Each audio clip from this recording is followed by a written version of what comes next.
या प्रलय विकराल हो, ऐसा हो दृढ़ संकल्प अपना, जीत अब हर हाल हो। अब मुड़े ना, अब रुके ना, अब थके ना, अब झुके ना, अब अनवरत सी चाल हो, तुम अजर हो, हाँ तुम विजयी, तुम काल जयी हो ऐ युवा। तुम अजर हो, तुम विजयी, तुम काल जयी हो ऐ युवा। तुम अजर हो, तुम विजयी, तुम काल जयी हो ऐ युवा।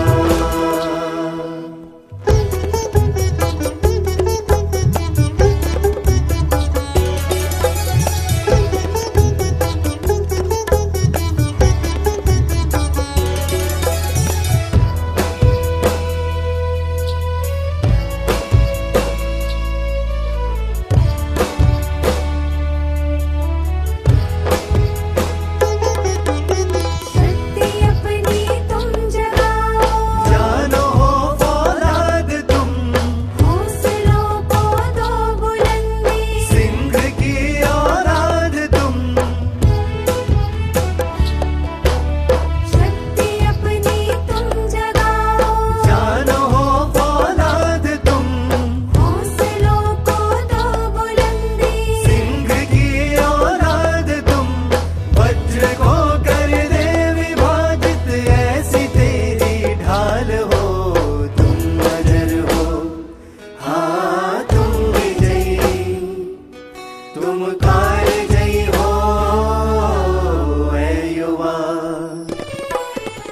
तुम अजर हो, तुम विजयी, तुम काल जयी हो ऐ युवा।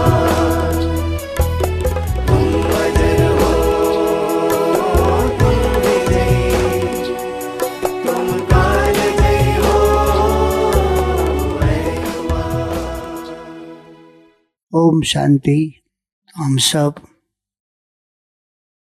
आज 13वां दिन में पहुंच गए। तो 13वां दिन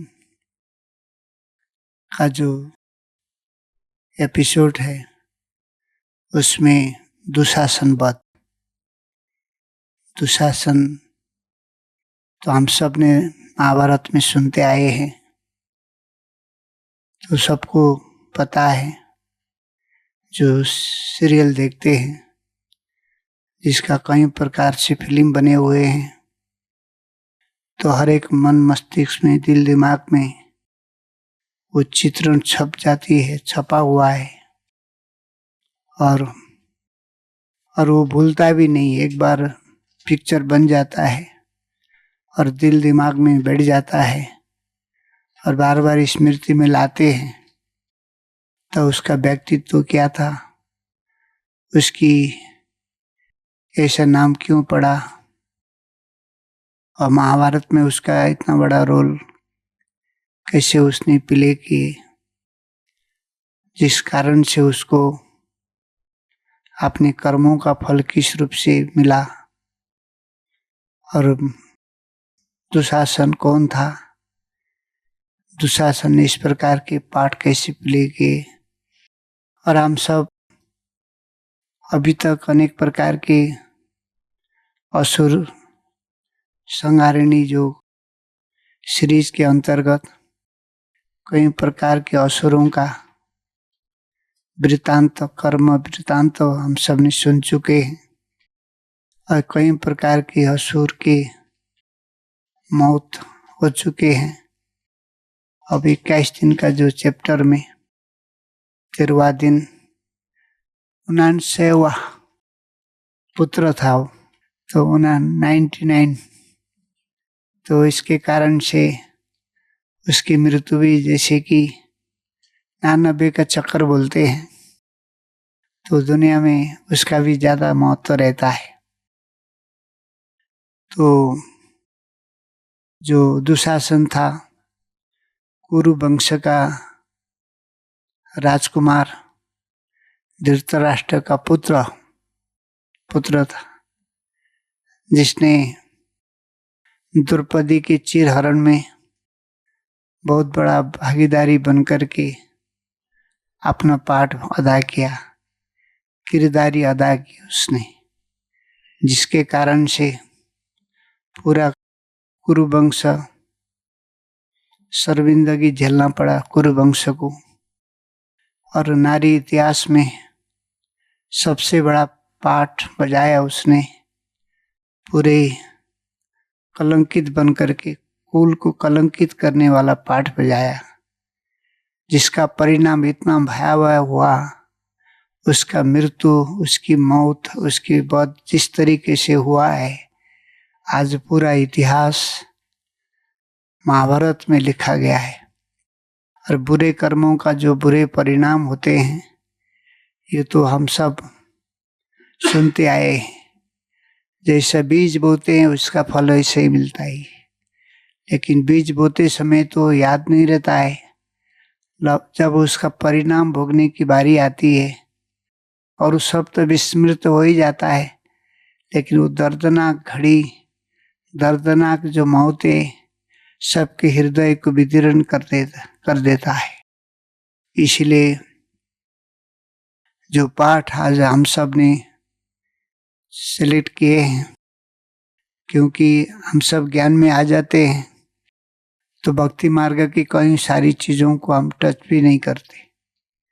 जैसे हम ज्ञानी बन गए, लेकिन यहाँ पहुँचते पहुँचते उसके अंश और वंश साथ में लेके चलते हैं, और कुछ जन्म से किस प्रकार की संस्कार हमने पाल के रखी हुई अंतस्करण में, और वो कब कब विस्फोट हो जाता है हम सबको याद भी नहीं रहता है।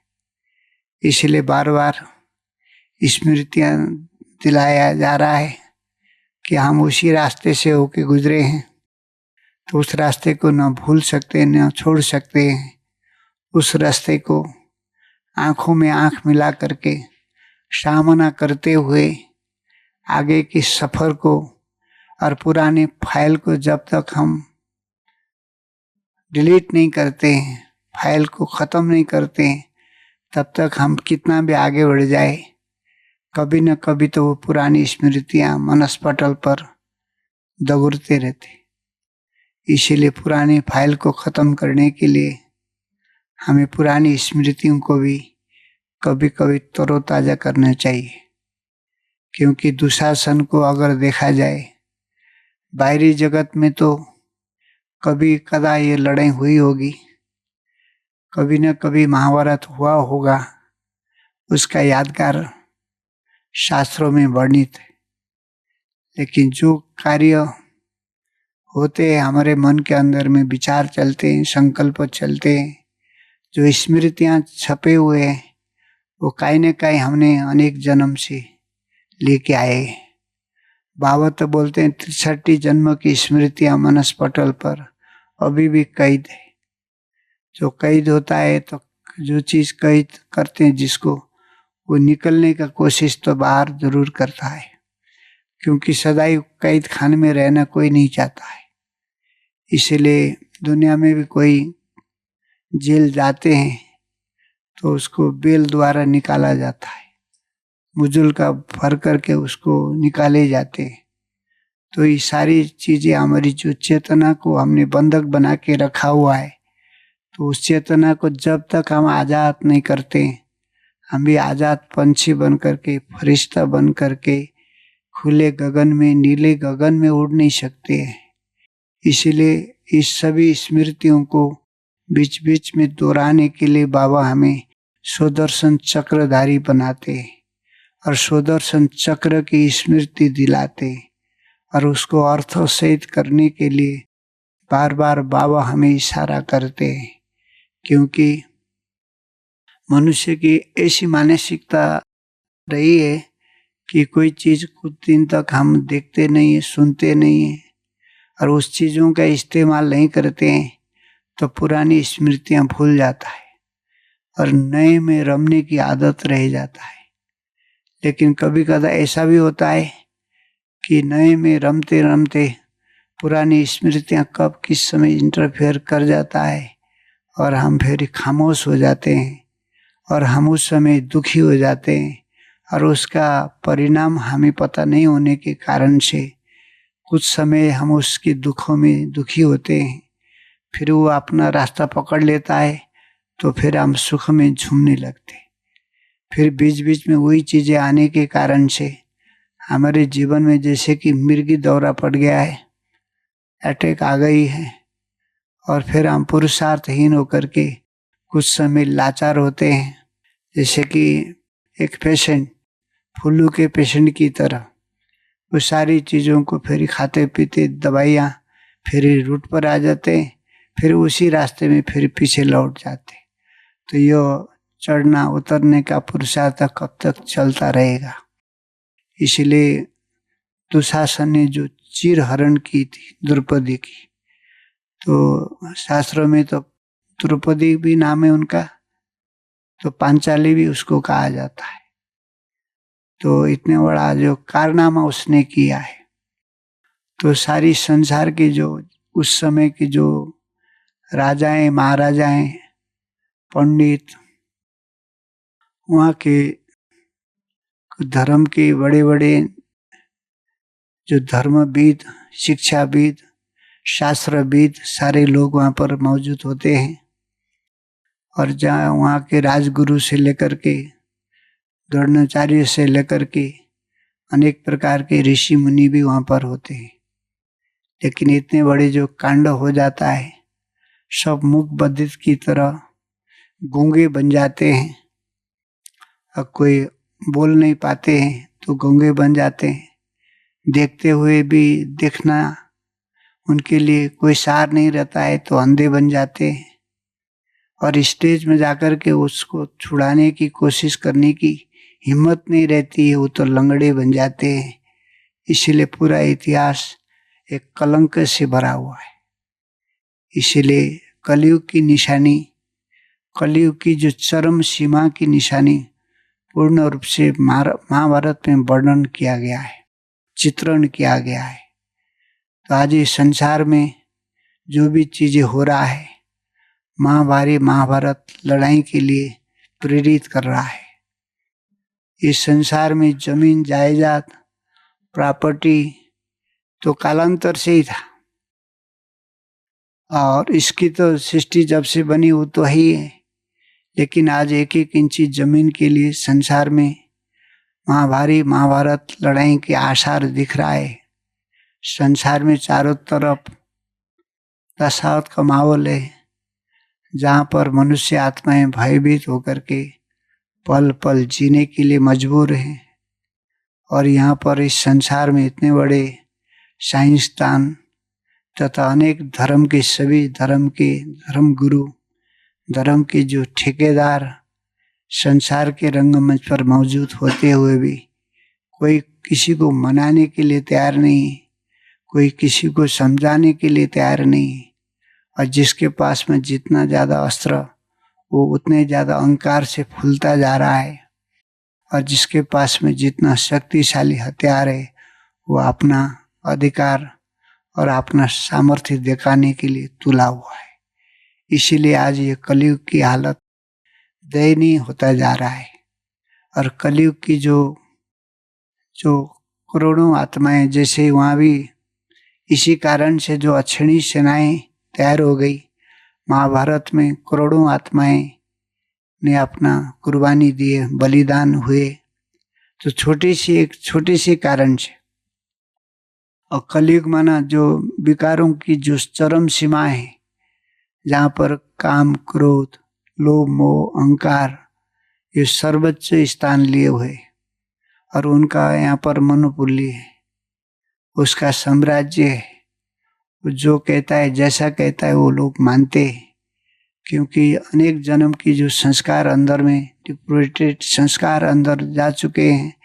तो आज मनुष्य बाहर में तो अनेक प्रकार के टाइटल्स, अनेक प्रकार के बैनर, अनेक प्रकार के होल्डर और फोल्डर लगाए जाते हैं, लेकिन उसके अंदर में जो संस्कार काम कर रहा है तो उसके संस्कार में सभी लोग बंधे हुए हैं। और ये कलयुग में आते आते मनुष्य आत्माओं की हालत ऐसी हो जाती है, कोई तो नमक के बस होते हैं, नमक खाते हैं देश के दुनिया के उस राजा के, तो नमक के परिवश वशीभूत हो जाते। तो नमक खाने के बाद में उस आत्माओं की वृत्ति, उस आत्माओं की दृष्टि वहाँ के राजा महाराजाओं के जैसे स्मृतियाँ वृत्ति कीर्ति रहती है, तो प्रजा तक भी उसकी वाइब्रेशन बन जाता है और सभी उसी प्रकार के बहाव में बहे जाते हैं। और फिर कलयुग की जो हालत बताए गए हैं, यथा राजा तथा प्रजा, जैसा राजा वैसे प्रजा, इसीलिए कहावत भी है, अंधेरी नगरी में चौपट राजा। तो ये दुनिया की ये हालत है। तो यहाँ पर जो उतरने का क्रम चलता है, कहीं उतरने का ही है, हर दिन उतरने का ही चलता है। लेकिन संगम पर बाबा आकर के हमको पराक्रम सिखाते हैं। वो सभी उतरते हैं और उसके अपोजिट दिशा में चलना, उसको पराक्रम कहा जाता है, धार के अपोजिट दिशा में चलना। तो कलयुगी संस्कार आज हर एक के पास अपना रिजर्व संस्कार है। तो बाबा ने फिर अपने दैविक संस्कार स्मृति दिला करके हम उस धार के अपोजिट दिशा में चल रहे हैं। और हमें भी सभी को मेहनत करना पड़ता है, क्योंकि अपोजिट दिशा में बाहर में बहना तो सहज हो जाता है, लेकिन अपोजिट दिशा में चलना बहुत डबल शक्ति की आवश्यकता पड़ती है, अनंत शक्ति की आवश्यकता पड़ती है। इसी ने बाबा ने आज हम सबको इतनी डबल ताकत दे करके इस संसार में अपने संस्कारों के ऊपर भी हम फाइट करते हैं। तो बाहरी दुनिया से आने वाले जो संस्कार की जो देखते हैं, सुनते हैं, बोलते हैं, उसका भी वाइब्रेशन इतना सशक्त और इतनी शक्तिशाली है। तो आज हम हथियार तो हमारे पास नहीं है, लेकिन बिना हथियार हमारा भी लड़ाई निरंतर रूप से चल रहा है, क्योंकि बिना हथियार के ये लड़ाई है, ये मन की लड़ाई है, आसुरी वृत्तियों के ऊपर हमारी फतेह होने की लड़ाई है। और हमारा जो उस्ताद इतना शक्तिशाली और इतना पावरफुल है, और बुद्धिमानों का बुद्धि है, और सभी संसार की आत्माओं को वो शिक्षा दीक्षा और उपदेश दे करके हर दिन बाबा हमें रणभूमि में हर दिन दहाड़ने की शिक्षा दे रहे हैं।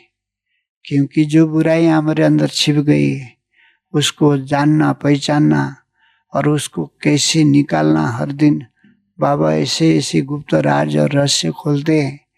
और देते तो बाबा श्रीमत है, लेकिन उस श्रीमत के बल से जो साम्राज्य की स्थापना संगम पर ही हो रहा है।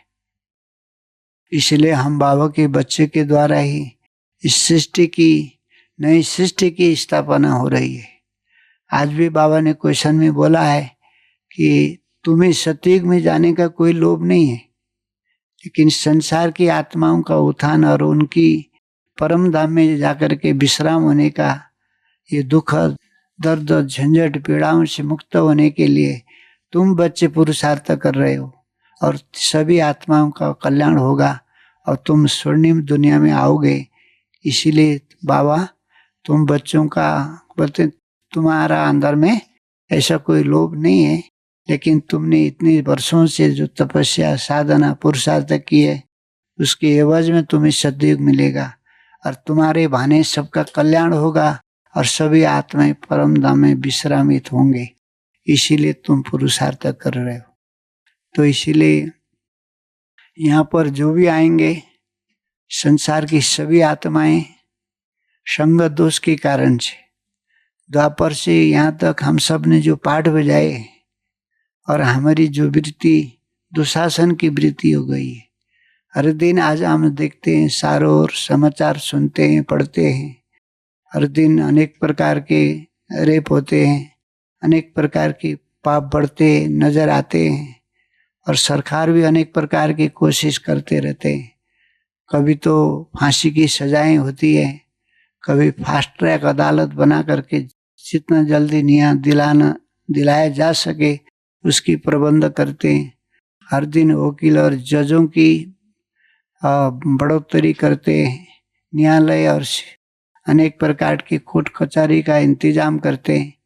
फिर भी आत्माओं की अधोगति का जो क्रम है जो कम नहीं हो रहा है, क्योंकि आज यहाँ की जो शिक्षा पद्धति है, यहाँ की पढ़ाई लिखाई है, यहाँ पर इस प्रकार की आध्यात्मिकता की शिक्षा की उतना ज़्यादा इंतजाम न होने से मनुष्य आत्माओं का चरित्र उत्थान नहीं होता है, चरित्र का निर्माण नहीं होता है, दिव्य गुणों की धारणाओं की कोई बातें नहीं होते। इसीलिए आज सारी संसार में इसी प्रकार की शिक्षा के कारण से दुनिया की अधोगति हुई है, दुर्गति हुई है। इसीलिए आज सारी संसारी महाभारत का मैदान बन चुका है और सारी दुनिया में सभी मनुष्य आत्माएं उसकी पीड़ा से ग्रसित हैं, दुखी हैं। और सभी आत्माओं के अंदर जो महाभारत का जो युद्ध में जो दिखाई देता है, इस सभी बुरे संस्कार, बुरी आदतें सबके अंदर चली गई और ये पता नहीं रहता है कि अपने संस्कारों के कारण से और व्यक्ति दुखी है और सबका जो ब्रेक फेल हो चुका है, ब्रेक का लबड़ घिस चुका है। ब्रेक यहाँ लगाते हैं और लगता उस जगह पर जा कर के, तब तक तो कई सारे एक्सीडेंट हो चुके होते हैं। इसीलिए हमें यहाँ पर संगत हम क्या करते हैं, क्योंकि एक तो स्थूल रूप से हम संगत करते हैं, संग करते हैं तो उसका रंग बहुत जल्दी लग जाता है। जो शक्तिशाली होता है, जिस बात में शक्तिशाली होता है उसका रंग तो लगता ही है, जिसके कारण से हम फंस जाते हैं। क्योंकि पावरफुल जो चीजें होता है वो लो एनर्जी की ओर फ्लो होता है। तो आत्माएं सभी शक्तिहीन है तो फिर संग का रंग पड़ ही जाता है। तो इसीलिए हमें इस संगत से जब तक हम मुक्त नहीं होंगे, क्योंकि मेन चीज होता है, एक तो तन का संग होता है, दूसरा मन का संग होता है। मन में चलने वाले जो विचार हैं वो लंबा समय तक अगर हमारे मन में घटिया बेकार के नेगेटिव होंगे तो भी धीरे धीरे हमारे अवचेतन मन में, सबकॉन्शियस माइंड में प्रिंट हो जाता है। तो फिर ऐसे संग विचारों के कारण से विचार बनता है, तो विचारों का जो वाइब्रेशन हो जाता है, बनता है, तो हमारे छोटी सी एड़ी तक फैलते रहता है। तो इसीलिए सबसे बड़ी चीज है विचारों का संग और विचारों का संगत।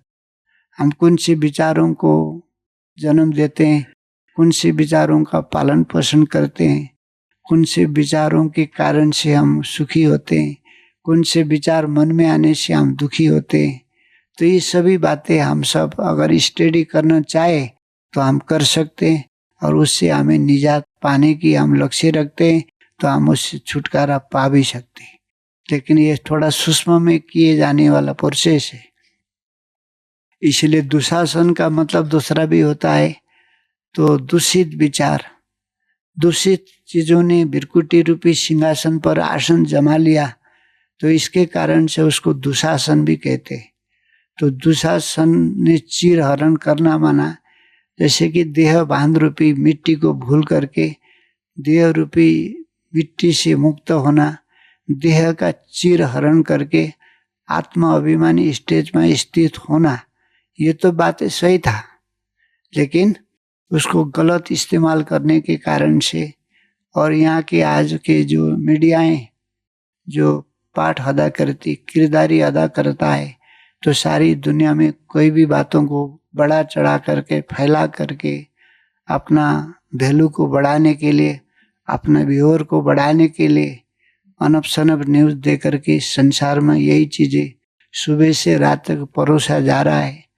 उसी चीजों को छोटे छोटे बच्चों के मन मस्तिष्क में भी उसको डाला जा रहा है और ये सारी चीजों से कोई छुटकारा नहीं पाते हैं। और किसको देखना चाहिए, किसको नहीं देखना चाहिए, इसका प्रतिबंध तो कहीं किसी के पास है नहीं और कोई ये काम करते भी नहीं है। इसलिए सभी होलसेल में सभी आत्माएं पीछे जा रहे। तो यहाँ पर इस तरीके से आज हम देखते हैं कि संगत का संग का रंग कैसे लगता है, क्योंकि आज हम सब बुराइयों का डायरेक्टली संग तो नहीं कर रहे, लेकिन बुरे चीज़ों को भी अपने मन मस्तिष्क में लाने के लिए हमारे पास में, हमारे जेब में है वो चीज़ आज। तो चीज़ें आज हम साथ में लेके घूमते हैं। तो उसका सही इस्तेमाल अगर हम करते हैं मोबाइल का, तो हम स्वर्ग के अनुभव भी कर सकते हैं, अनेक प्रकार के लाभ भी ले सकते हैं। अगर उसका दुरुपयोग करते हैं तो हमारा जीवन में उसका दुष्परिणाम के रूप से, हम 1 मिनट पहले ब्रह्म कुमार के नाम पर अपने को विश्व का एकमात्र बाबा का बच्चा समझ करके गाल फुला के सीना तान के घूम रहे होते, तो ऐसे क्लिक कर लेते हम दूसरे मिनट दूसरे सेकंड में, ऐसी हालत हो जाती है, हमारी वृत्ति खराब हो जाती है, हमारी दृष्टिकोण खराब हो जाता है। तो स्मृति के आधार से इंसान को तय किया जाता है। तो स्मृति जिसके अंदर अच्छे चल रहे होंगे तो ब्रह्म कुमार है, और घटिया स्मृतियां मन में आना शुरू हो जाता है, उसका फाइल खोल देते हैं, तो हम उस समय सेकंड में शूद्र कुमार बन जाते।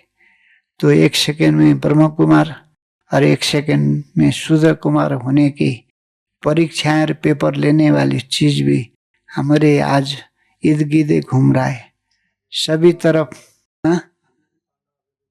हाँ, अभी हम देखते हैं, है ना, दृष्टि बन करके घूम रहे होते हैं मर्यादा रूल रेगुलेशन को फॉलो करते हुए, और सेकंड में देखते हैं तो हम फिर दुर्योधन की तरह ही हमारी वृत्ति चेंज हो जाती है, और फिर हम उसको तुरंत रोकथाम नहीं करते हैं, ब्रेक नहीं लगाते हैं, 5 स्वरूप का अभ्यास करके उसको नहीं हटाते, तो उसका छाप ऑलरेडी अंदर तो छिपा ही हुआ है, बाहर से सिर्फ उसको रिमोट चाहिए।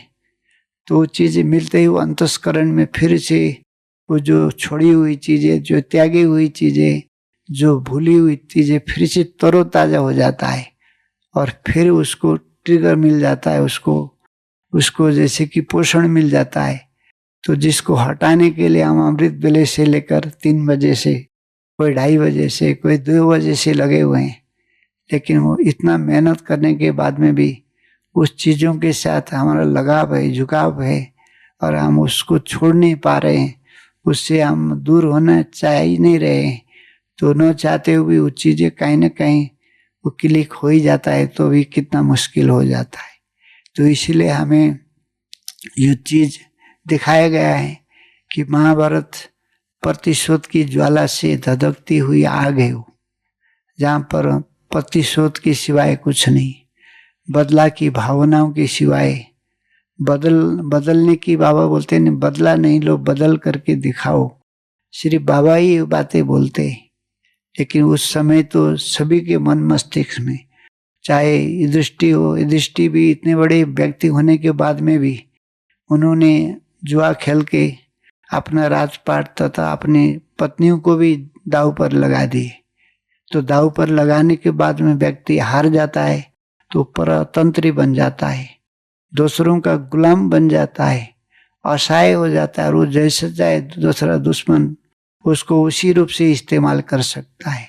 इसीलिए द्रौपदी का जो चिरहरण हुई है, इसमें इनका भी बहुत बड़ा रोल रहा है, क्योंकि उसको धर्मराज कहा जाता है दृष्टि को। उस समय उनकी बुद्धि ने कोई काम नहीं किया है, तो उन्होंने जुआ खेलने की मन बना ली। अगर उसको बाइकआउट करना चाहे तो कर सकते थे, लेकिन वो सभी उस समय इन्वॉल्व हुए, पार्टिसिपेट किए उन्होंने भी। तो इसीलिए उसका परिणाम भी सबको भुगतना पड़ा। 14 वर्ष तक, 12 वर्ष तक वनवास, फिर अज्ञातवास, इस सभी चीज़ों को झेलना पड़ा।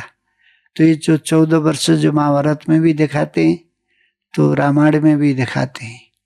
तो इसका जो 14 वर्ष क्यों इतना फेवरेट हुआ, क्योंकि बाबा ने हमारी दादियों को, दादाओं को, ये यज्ञ को बचाने के लिए, आगे बढ़ाने के लिए और रावण राज्य में अपना साम्राज्य स्थापित करने के लिए आसुरी राज्य में एक दिव्य संस्कारों को कठोर बना करके संसार में अस्त्र के रूप में, शस्त्र के रूप में यूज करने के लिए 14 वर्ष बाबा ने हैदराबाद, सिंध और कराची में रह करके हमारी दादी दीदियों को अथवा दादाओं को इतना पुरुषार्थ कराए, और जिन्होंने उस समय अपना संस्कारों को दिव्य अलौकिक बनाए, वो भारत में आते ही वो चैतन्य रूप में देवी और देवता समान सचमुच साक्षात देवी बन गए थे हमारी दादियाँ।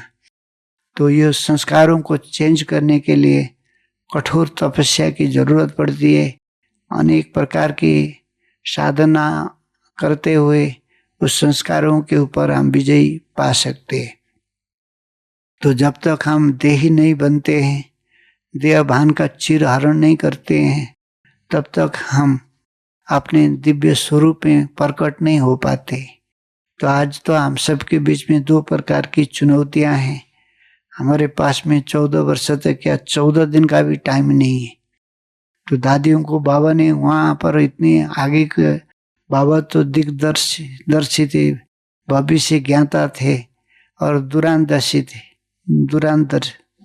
थे। इसी कारण से बाबा ने आगे जाकर के भारत में जाके इतनी बड़ी सेवाएं होनी है। तो बाबा तो चतुर सुजान भी है। तो महाभारत में भी कृष्ण को चतुर सुजान दिखाए, कब कहाँ जाकर के किसी को उकसा करके, चढ़ा करके, भड़का करके उसकी सारी पोल खोल देते थे, और उसकी मौत कैसे होता है उनको ही पता रहता था। इसीलिए चालबाजी करके भी वहाँ के जो खेल, एक एक धुरंधर जो महारथी थे, एक एक विशेषता और महानता से संपन्न थे। कठोर साधना और तपस्या के द्वारा उन्होंने भगवान को, परमात्मा को राजी करके एक एक वरदानों से सुसज्जित थे। तो उनको सीधे रूप से आगे सहज रूप से उनको वध करना इतना आसान नहीं था। इसलिए सारी उनकी गुप्त राज, उनकी पट्टी पोल खोलने के लिए कृष्ण बीच बीच में इंटरफेयर करके उन सभी की मौत कहाँ लिखा है, कैसे लिखा है, किसके हाथ में लिखा है, कौन से स्थान पर लिखा है, कितनों के बीच में लिखा है, कितने नंबर के बाद में इस महारथियों का जाना होता है, ये एक एक चीजों की जानकारी उनके पास में थी। एक एक महारथियों का लोकेशन उनके हाथ में था। इसीलिए बीच में उनका बहुत बड़ा वहाँ पर पार्टिसिपेट रहा है और पाठ उसने अदा की है। इसीलिए कभी तो दिन को रात करना पड़ा, कभी रात को दिन करना पड़ा, कभी सूरज को ही ढकना पड़ा उनको। एक एक को कैसे वध करना है, नहीं तो ये सभी इतना पुरुषार्थ करके वरदानों से युक्त आत्माएं थी। इसीलिए जैसे माँ इधर रामायण में भी दिखाते हैं कि इंद्र को जीतने के लिए किसी के पास में सामर्थ्य नहीं था। तो 14 वर्ष तक न भोजन, न निंद्रा करने वाले, न मैथुन करने वाले वही व्यक्ति ही वो इंद्रजीत को जीत सकता था। तो ये ऐसी सबको छिपा के सभी को किसी न किसी कारण से उनको बचा के रखा था। इसी कारण से इन सभी के ऊपर जीत पाने में वो सफल हुए। इसीलिए बाबा भी हम सबको संगम युग पर रावण पर जीत पाने के लिए, जैसे बाबा का नॉलेज, भगवान को जितना हम जानते हैं हमारे दुश्मन को भी हमें उतना ही जानना चाहिए।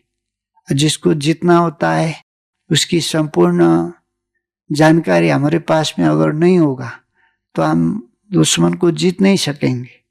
इसीलिए गुप्तचर बनकर के बाबा हमें नई नई बातों को उजागर करते हैं, क्योंकि माया पर जीत पाना इतना आसान नहीं है।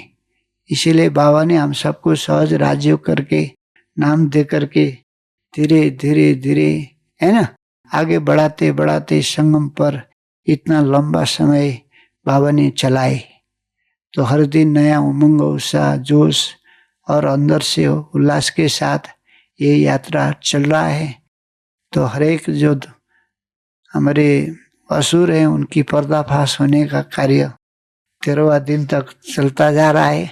आगे भी अनेक प्रकार के हमारे जो जीवन के अंदर जो छिपे हुए इस सभी बुराइयां, एक एक को गहराई में जा कर के उसको टोटलने का, उसको नजदीक से निहारने का और उसको कैसे खत्म करना है, कितना खत्म हुआ है, कहाँ तक हुआ है, अब कितना शेष बचा है, और आगे हमारी रणनीति क्या होनी चाहिए, और हम जितना जल्दी और जितना सहज रूप से उसके ऊपर हम विजयी बने, ये सभी चीजें यहाँ पर खास हम सबको इस बातों के ऊपर चिंतन करने को मिलता भी है।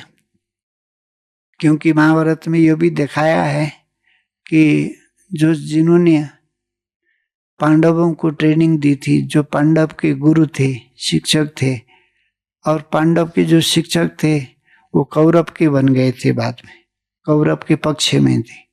तो कौरव कहता है कि दुर्योधन कहता है कि आपने तो अर्जुन के बारे में सब कुछ जानते हो, अर्जुन का जो है ना वीक पॉइंट क्या है, उसका कमजोरी क्या है, सब कुछ जानते हो, लेकिन हम तो हर दिन लड़ाई हारे जा रहे, हमारे एक एक महारथी मारे जा रहे, वो इतने शक्तिशाली कैसे हुए, और जिसको आपने गुरु बनकर के शिक्षा दिए थे, आप इतना शक्तिहीन कैसे हुए हैं।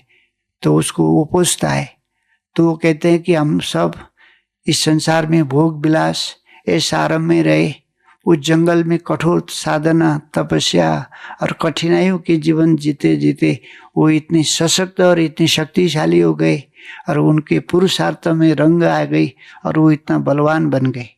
और हम भोग विलास ऐसारम के जीवन जीते जीते, खाता पीना घूमना फिरना ऐसारम के जीवन में, और हम सब अपने आलीशान बंगले में रहे, महलों में रहे, तो हमारी शक्ति धीरे धीरे क्षीण होती गई, और उनकी शक्ति दिन दोगुना रात चौगुना होते होते वो इतना बलवान बन गए, और हम इतना शक्तिहीन हो गए। तो आज इस संगम पर बाबा भी हम सबको कहते हैं कि ये सारी चीजों के बीच में होते हुए भी हम किस रूप से इस साधन को इस्तेमाल करते हैं। तो साधन का इस्तेमाल करते करते हम शक्तिशाली होने के बजाय हर दिन शक्तिहीन तो नहीं होते जा रहे। नहीं तो ये दुशासन को जीतना इतना आसान नहीं है। हर एक के अंदर वृत्तियां हैं, दुशासन की जो मनोवृत्ति सबके अंदर छिपी हुई है। तो रावण की जो जायदाद, रावण की प्रॉपर्टी है, तो उसके हमारे अंदर छिपा हुआ है। अगर बाहर में ढूंढना जाए तो दुशासन कहीं नहीं मिलेगा, लेकिन अगर हम ढूंढने लग जाएंगे हमारे अंदर के अनेक पोटली बांध करके बैठा हुआ है वो सारी चीजें, और उसको जब तक हम परख करके पहचान करके नहीं निकालते, तब तक हम ये दुशासन से आजाद नहीं हो सकेंगे, मुक्त नहीं हो सकेंगे। क्योंकि ये सारी चीजें अनेक जन्म से हमने जन्म बाई जन्म इसको लेके आए हैं, और द्वापर कलयुग के बाद यहाँ तक पहुँचते पहुँचते वो तो ऐसे छप गया है, वो सोपन में, संकल्प में, दृष्टि में, वृत्ति में, स्मृति में, वो तो कभी न कभी सवार होते ही रहता है आए दिन। तो हमें उसके ऊपर पूर्ण रूप से निगरानी रखनी होगी, और इस सभी चीजें जैसे कि विकारों को जन्म देने वाले, विकारों को उछालने वाले जो भोजन की जो हम सब खाते हैं पीते हैं, तो वो सारी चीजों के ऊपर में अगर हम थोड़ा सा परहेज नहीं रखेंगे, स्ट्रिक्टली हम उसको ध्यान नहीं देंगे, तो संगम में देखते देखते निकल जाएगा, लेकिन हम निकल नहीं पाएंगे। क्योंकि ये कठोर संस्कार, कड़े संस्कार को वार करना होता है, तो चारों तरफ से घेराव डालना होता है, चारों तरफ से पूरा ऊर्जा को एकत्रित करके उसके ऊपर टूट पड़ना होता है। वरना इतना सहज रूप से हम हल्के रूप से लेंगे, साधारण रूप से लेते रहेंगे, और हम जीत पाएंगे करके एक भ्रम में होंगे, तो आगे हम हार खा जाएंगे। और उन्होंने भी सोचा ये नहीं था कि हमारी अंतिम गति और दुर्गति होगी, हमारा मौत ऐसा होगा। क्योंकि भीम के द्वारा जब उसके साथ जब युद्ध हुआ था, तो उसने जिस तरीके से द्रौपदी का चीर हरण के लिए बाल को कसरते हुए और उनकी चीर हरण के लिए जो हाथों का इस्तेमाल किए थे उन्होंने, तो वो इतना खुश हो रहा था, छाती पीट रहा था वो खुशी से। तो फिर उसका एक एक हाथ को धड़ से अलग कर दिया गया था, और बाल खींचने वाला हाथ बोल करके उसकी स्मृति दिलाई गई थी, तुमने पांचाली को इसी हाथ से खींचा था ना बाल पकड़ के, अब लू खा ले तुम्हारा हाथ बोल के धड़ से उसके हाथ को अलग कर दिया गया था। और जिन हाथों ने तुमने द्रौपदी का साड़ी खींचा था, अब ये देख ले तुम्हारा हाथ, तो उस दूसरे हाथ को भी उसको धड़ से उखाड़ के फेंक दिया गया था। भीम ने किया था।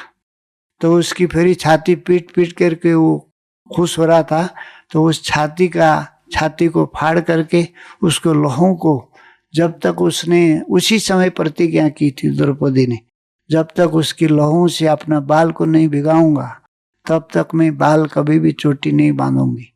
तो हमारी दादियों ने भी 14 वर्ष तक वहां पर रह करके कभी भी बाल बांधे नहीं थे, जब तक बुरे विचार के दुशासन के ऊपर विजयी बनने की हिम्मत नहीं आई, ताकत नहीं आया, जब तक संपूर्ण रूप से नेचुरल देह अभिमानी बनने की हिम्मत आई, तभी दादियों ने फिर ये शुरुआत की थी।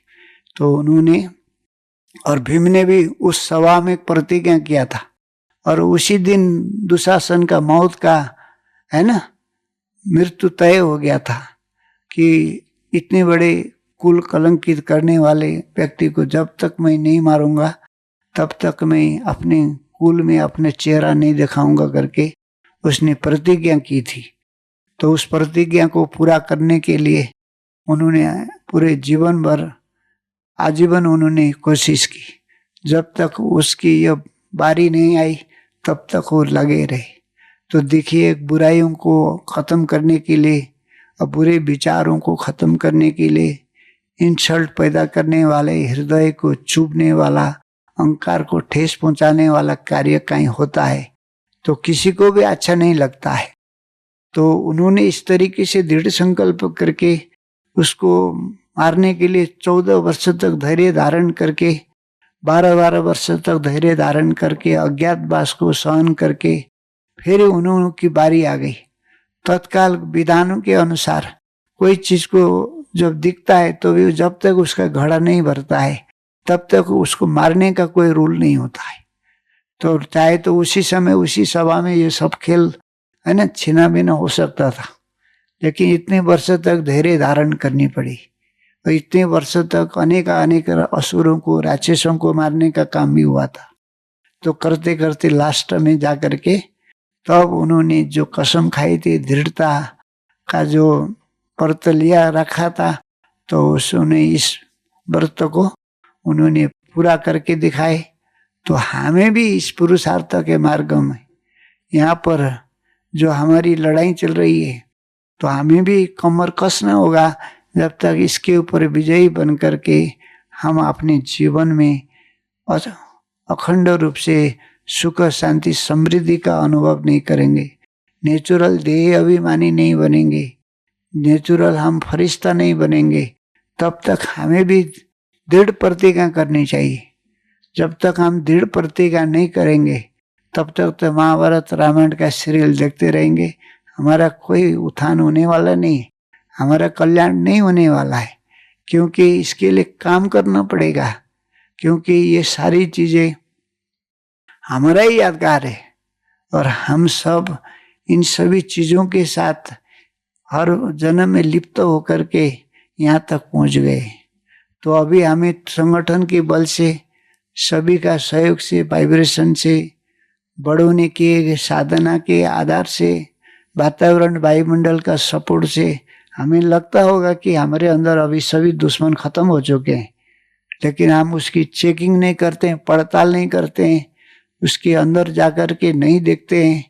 तो लास्ट में बाजी के अंतिम फैसला का जो समय आएगा उस समय हमें भी हार का मुंह देखना पड़ सकता है, क्योंकि ये सभी चीजें उसी समय वार करते हैं जब हम कमजोर होते हैं, शक्तिहीन होते हैं, लाचार हो जाते हैं। जब हमारे हाथ से सब कुछ निकल जाता है तब दुश्मन पनपते हैं और दुश्मन को पनपने का मौका देते हैं। तब लगता है कि न हम इधर के रह गए न हम उधर के रह गए। तो उस समय हमें पश्चाताप के अग्नि में जलना पड़ता है। तो इसीलिए महाभारत में यह भी दिखाया गया है, जब भीम ने दुशासन का वध किया तो भीम भी सिर पटक पटक के रो रहा था और द्रौपदी भी रो रही थी, क्योंकि हम अपने भगवान को कह रहे थे कि अपने स्कूल में क्यों ऐसा हमें जन्म दी। और उसने द्रौपदी ने भी ये बोला कि ऐसा कुल में द्रौपदी बन करके नाम से कभी भी आप जन्म किसी को भी ना देना। अपने अपनों से इस प्रकार की बेइज्जती हुई, इज्जत लूटा गया। और भीम ने भी यही कहा कि अपने भाई को लहू पीना पड़ा मुझे, क्या था इस विधान में, क्या ऐसा भाग्य आपने दिए। इतनी सजाए और इतनी कठोर जीवन जी करके उसको मारने दम तक हमने कितनी कठिनाइयों का दिन काटे, कितने बुरे विचारों से हमने गुजरने पड़े, है ना। तो इसीलिए उनको भी इतना पश्चाताप हो रहा था। इसीलिए कलयुग की निशानी है, तो कोई चीज करो तो भी पश्चाताप होता है, नहीं करो तो भी पश्चाताप होता है। इसीलिए कहते हैं दिल्ली की लड्डू खाओ तो भी पश्चाताप, नहीं खाए तो भी पश्चाताप। इसीलिए कलयुग का जो धर्म है वो तो दुखी करेगा ही। तो जब तक हम अपने स्वराज्य के सिंहासन पर नहीं होंगे तो बाहर से हमें सपोर्ट मिलेगा, लेकिन वो यथार्थ जजमेंट नहीं होगा। कोई भी चीज यथार्थ जजमेंट जहां पर नहीं होता है तो वहां पर हम सब हार खा जाते, मारे जाते। तो अब इसमें दिखाया गया है कि पुत्र जो है ना मोह, तो इसके कारण से भी धृतराष्ट्र ने सही जजमेंट दे नहीं सके, जिसके कारण से दुष्ट के हाथ में सत्ता चला गया। तो दुष्ट के हाथ में सत्ता चला गया, तो दुष्ट के हाथ में जब सत्ता चला जाता है तो उस देश के जितना भी जनता उसकी बगावत करने चाहते हैं, उसको हटाने चाहते हैं, तो सबको मौत की घाट उतार दिया जाता है। और वहां पर एक छत्र शासन व्यवस्था बनाए रखने के लिए वो राजा सैनिक का प्रयोग करके, पुलिस का प्रयोग करके कुछ भी कर सकता है। वहां पर दूसरा तीसरा टांग अड़ा नहीं सकता है, क्योंकि वहां पर उसका बोलबाल होता है। और वो ऐसी आज की दुनिया में भी यही हो रहा है।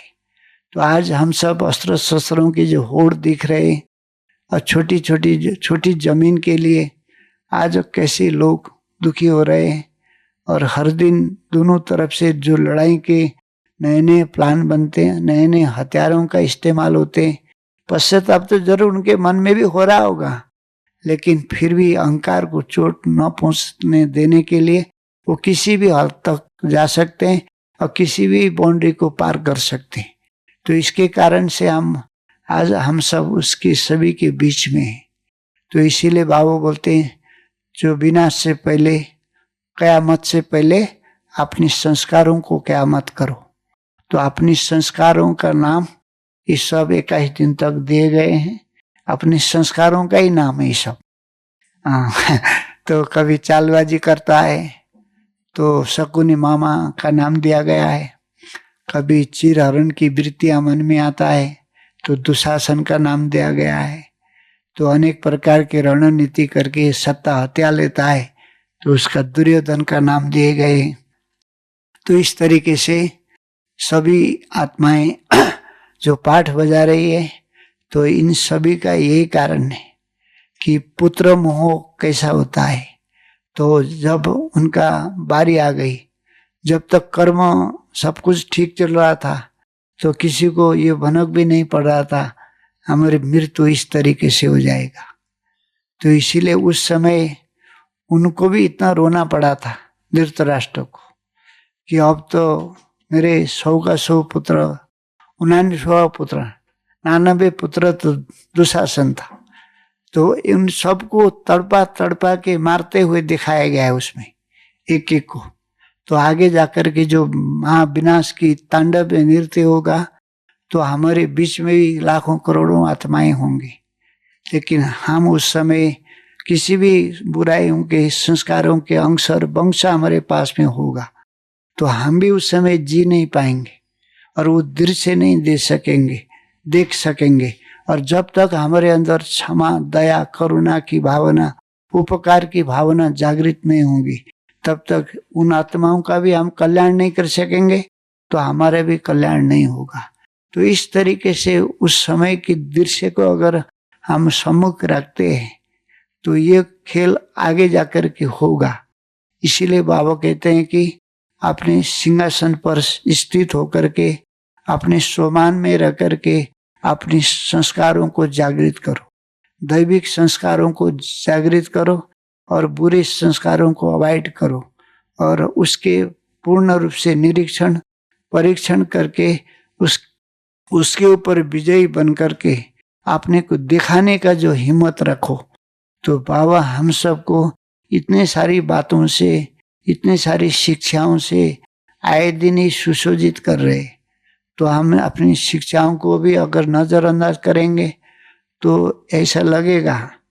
तो ऐसे सैकड़ों आत्माएं को हम सबने भी जाते हुए देखे और सभी आत्माओं के पुरुषार्थ जब उतना उच्च क्वालिटी की नहीं होती है तो लास्ट में पश्चाताप होते हुए जाना पड़ा और पश्चाताप के अग्नि में वो सभी जले हैं। और जिस काम के लिए जिस कामना लेकर के आए थे, जो लक्ष्य और उद्देश्य लेकर के आए थे, वो काम हमसे नहीं हो सका। तो इसीलिए कहते हैं आए थे हरि भजन को फूटन लगे कपास। तो ये जो शब्द, जो पुरानी कहावत है, हमारे जीवन में चरितार्थ न हो, इसके खिलाफ में हमें काम करना है। तो बाबा तो हम सबको बेघर बनाते और हमें बाबा स्मृति दिलाते तुम बनवा में हो। अभी बनवा में रहना अर्थात वैराग्य वृत्ति, उपाराम वृत्ति और सदाई निरंतर परमात्मा की याद, परमात्मा की स्मृति। और महाभारत में लास्ट में दिखाते हैं तो युधिष्ठिर श्री बच गए और सभी हिमालय में जाते जाते एक के बाद एक सब गल मरे। लास्ट में युधिष्ठिर बचे। उसमें एक कुत्ता भी दिखाते हैं। तो कुत्ता माना आज्ञाकारी, वफादार, ईमानदार की निशानी दिखाते। तो हिमालय में युधिष्ठिर जैसे जो उनको धर्मराज कहा जाता है, धर्म को आचरण करने वाले, पहले तो धर्म का आचरण नहीं कर पाए, इसलिए रात पात और अपनी पत्नी को जुए में हार गए। तो 14 इतने साल के वनवास के बाद उनकी बुद्धि है ना खुल गई, उनका कपाट खुल गया। तो फिर उनको ये टाइटल दिया गया। इसीलिए हमें भी पहले सभी चीजें स्मृति में नहीं आती थी, बुद्धि एक संकीर्ण दायरे से है ना चल रहा था।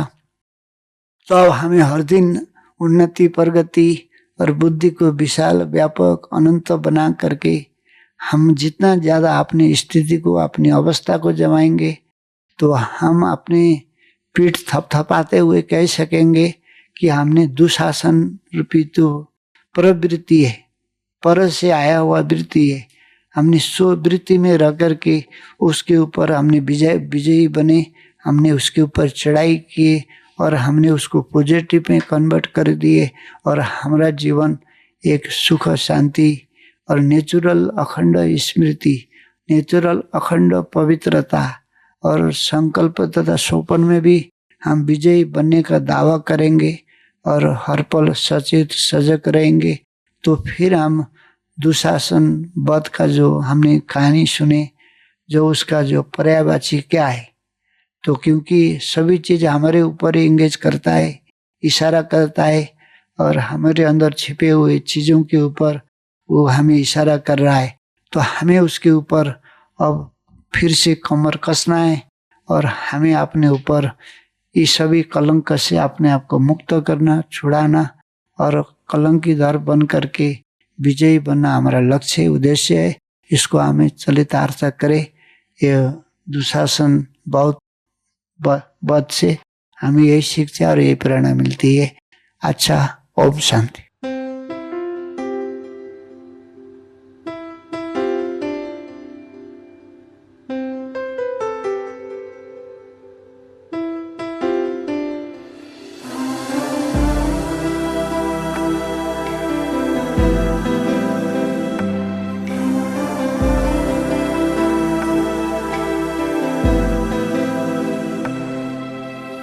आध्यात्मिक सूर्य घर घर होदय, आध्यात्मिक सूर्य घर घर होदय, साधना से ध्वस्त हो जाए अनय, साधना से ध्वस्त हो जाए अनय। आध्यात्मिक सूर्य घर घर होदय, आध्यात्मिक सूर्य घर घर होदय। साधना से ध्वस्त हो जाए अनय, साधना से ध्वस्त हो जाए अनय।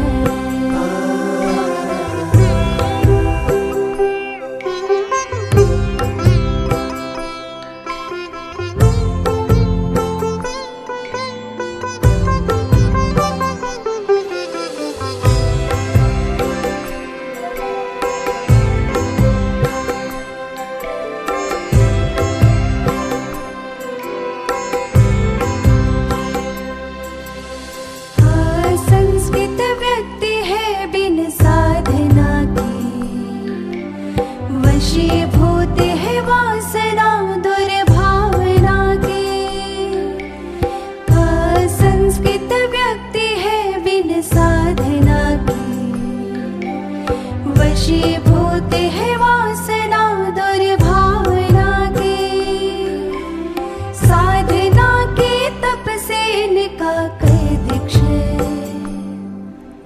साधना से ध्वस्त हो जाए अनय, साधना से ध्वस्त हो जाए